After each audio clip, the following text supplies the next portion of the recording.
Ok,នេះគឺជា system សម្រាប់ control ជា soft ឬក៏ជា minimap ដែលយើងបានធ្វើ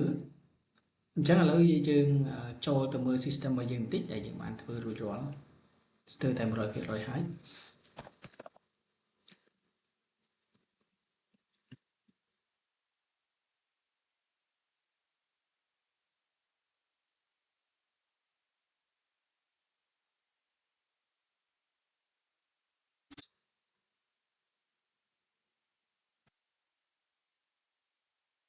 អូខេនេះគឺជា dashboard របស់យើង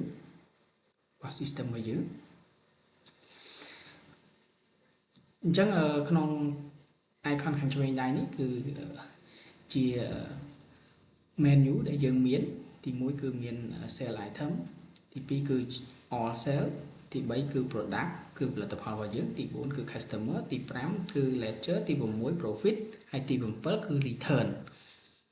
មានន័យថាអីវ៉ាន់ដែលយើងលក់ចេញហើយអតិថិជនក៏អត់យកវិញអញ្ចឹងយើងត្រូវ return ចូល stock របស់យើងវិញអូខេអញ្ចឹងឥឡូវយើងចូលមក sell item របស់យើងដើម្បីយើងលក់ផលិតផលរបស់យើងឬក៏យើងមើលផលិតផលរបស់យើងថាមានអីខ្លះអូខេអញ្ចឹងយើងមាន item របស់យើងនេះដោយសារតែខ្ញុំជាឧទាហរណ៍ទេខ្ញុំដាក់ item តិចតួចហើយបងប្អូនអាចមើលបានមានពណ៌ផ្សេងគ្នាទៅលើ line ហ្នឹងគឺផ្សេងគ្នាដោយសារតែខ្ញុំកំណត់ធំ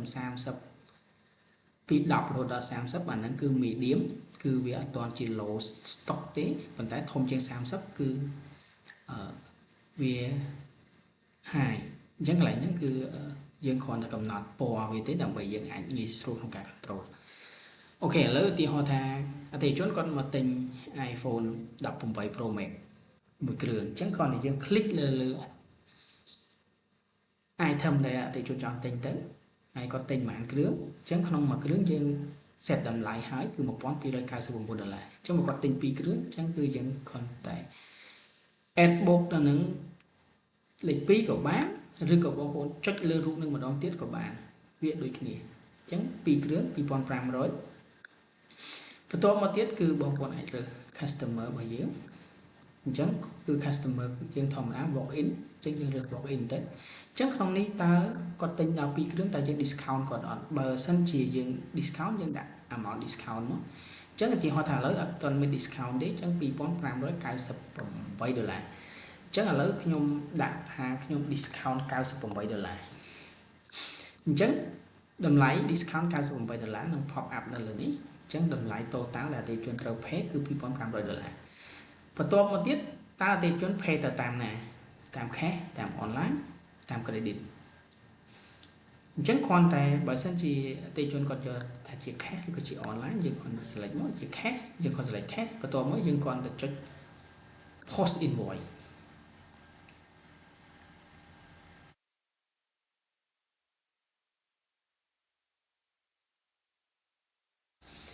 អញ្ចឹងពេលដែលយើង post invoice ហើយវានឹង pop up ជា invoice ឲ្យយើងដែលយើងអាច connect ទៅម៉ាស៊ីន post ដើម្បី print បាន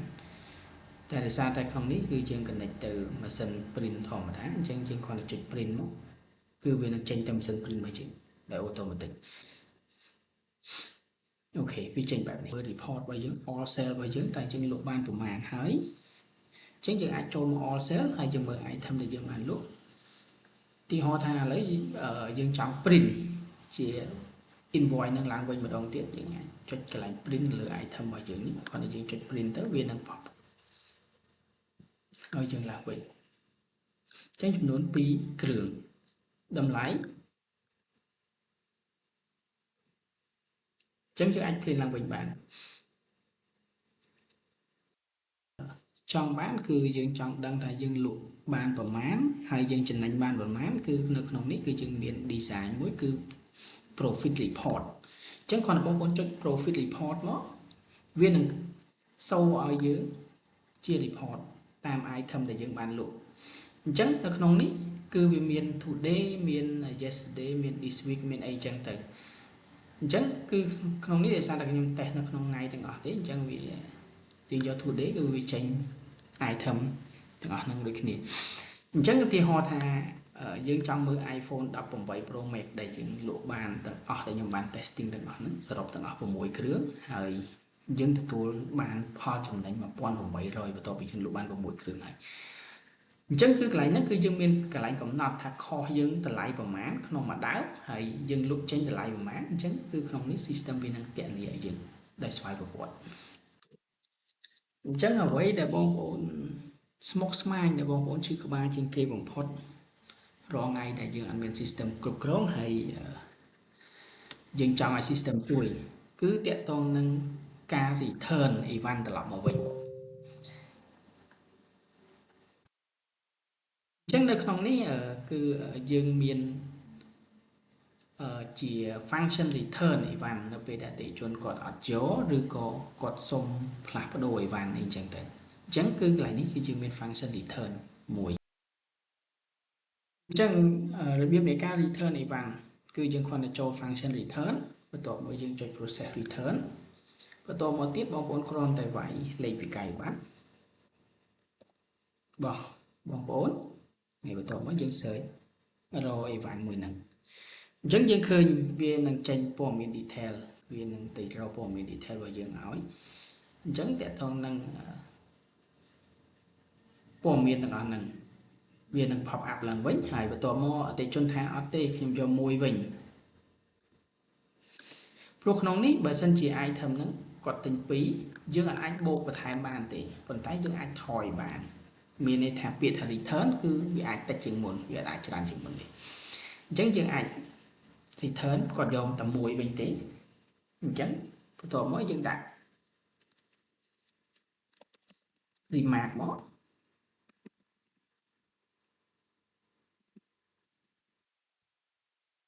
customer request return អូខេអញ្ចឹងគ្រាន់តែយើងចុច process return អញ្ចឹង item